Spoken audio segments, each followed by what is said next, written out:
जय श्री कृष्णा दोस्तों, किशोरी क्रिएशन से मैं सपना शर्मा आप सभी का हार्दिक स्वागत करती हूँ आपके अपने चैनल पर।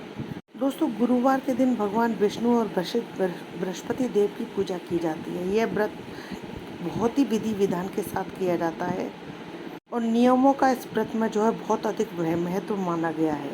इस दिन लोग पूरे दिन व्रत रखते हैं और कहा जाता है इस दिन व्रत रखने से बृहस्पति देव मजबूत होते हैं।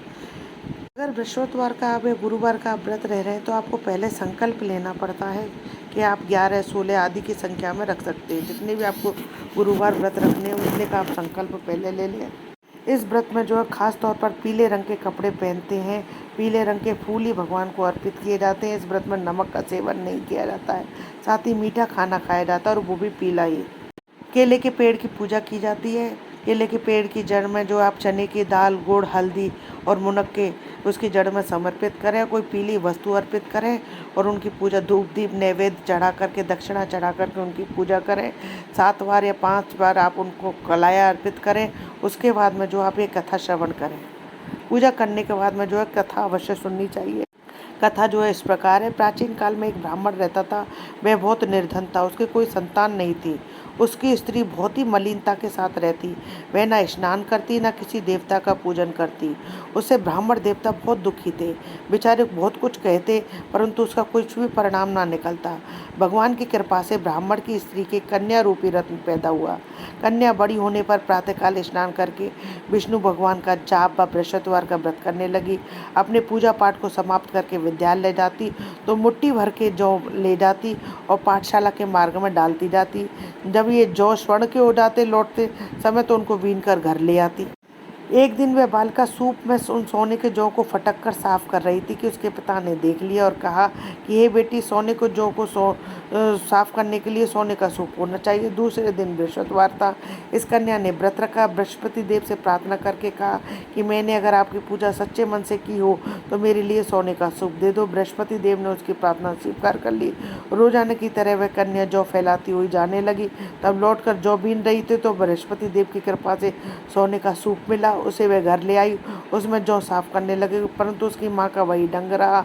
एक दिन की बात है, वह कन्या सोने के सूप में सोने की जौ साफ कर रही थी तो उस समय उस शहर का राजपुत्र वहाँ से होकर निकला। उस कन्या के रूप और कार्य को देख करके वह बहुत मोहित हो गया और अपने घर आकर भोजन और जल त्याग करके उदास होकर लेट गया। राजा को इस बात का पता लगा तो उसने अपने प्रधानमंत्री के साथ उसके पास गए और बोले कि बेटा, तुम्हें किस बात का कष्ट है, या किसी ने तुम्हारा अपमान किया है अथवा और कोई कारण है तो तुम मुझसे कहो, मैं वही कार्य करूंगा जिससे तुम्हें प्रसन्नता हो, पर तुम अन्न जल तो ग्रहण करो। अपने पिता की राजकुमार ने बातें सुनी तो वह बोला, मुझे आपकी कृपा से किसी भी बात का कोई भी दुख नहीं है, ना ही मेरा किसी ने अपमान किया है, परंतु मैं उस लड़की से विवाह करना चाहता हूँ जो सोने के सूप में सोने के जौ को साफ कर रही थी।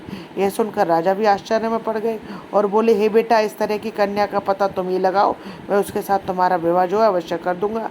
राजकुमार ने उस लड़की के घर का पता लगवाया। तब मंत्री ने उस लड़की के घर गए, ब्राह्मण देवता को सभी हाल कह सुनाया। ब्राह्मण देवता राजकुमार के साथ अपनी कन्या का विवाह करने के लिए तैयार हो गए। विधि विधान के अनुसार ब्राह्मण की कन्या का विवाह राजकुमार के साथ हो गया। अब कन्या के घर से जाते ही पहले की भांति ब्राह्मण देवता के घर में गरीबी का निवास हो गया। भोजन के लिए भी अन्न बड़ी मुश्किल से मिलता। एक दिन दुखी होकर ब्राह्मण अब देवता अपनी पुत्री के पास गए। बेटी ने पिता की दुखी अवस्था को देखा तो अपनी माँ का हाल पूछा। तब ब्राह्मण ने कहा, क्या क्या हाल कहूँ बेटा। कन्या ने बहुत सा धन दे करके उनको विदा कर दिया, पिता को विदा किया। इस तरह ब्राह्मण का कुछ समय सुखपूर्वक व्यतीत हो गया।